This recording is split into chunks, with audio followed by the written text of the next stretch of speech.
am Anyika Onuora. I am a 3-time Olympian for Great Britain. Competed in track and field in the sprints, in the 100, 200 and the 400 metres. Olympic bronze medalist as well in the 4x4, and I also have medals in the Commonwealth Games, European Championships and the World Championships as well. My talk is about resilience. It's about resilience, it's about overcoming challenges, it's about how to stay motivated through those dark, awful times.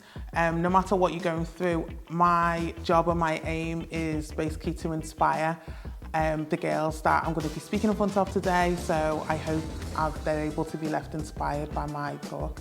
Sometimes when you go from being a really good athlete at junior level into senior level, being a good junior was really good, but then when you get into senior level, it gets like sometimes super serious.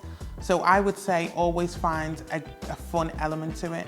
That is one of the things that I had and I held on to that allowed me to become successful. So despite the tough sessions and the hard workouts and the long hours of training, I was able to adapt to that, but also realise I was super talented, I was super gifted, and this is super fun. It was the best job in the world. One of the great things about what I've been able to do in sport is have great leaders, surrounded myself with amazing support staff, family and friends, and I've also had some amazing mentors. So towards the end of my career, I was able to speak to those people who were able to help guide me and transition into a career outside of sport, but also look into the next chapter. And just being able to use those skills within sport and bring it to life in another industry. What I enjoy most is, especially speaking to the youth and especially to young girls, is being open and honest and extremely transparent about everything that I went through, whether it was the high, the low.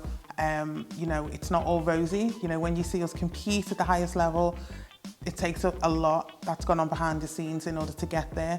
So by me sharing my experience, hopefully I'm able to help inspire the pupils, inspire the girls, and whatever it is that they want to do in their future years, in their later walk of life, they're able to be inspired by my story and help move them in the right direction.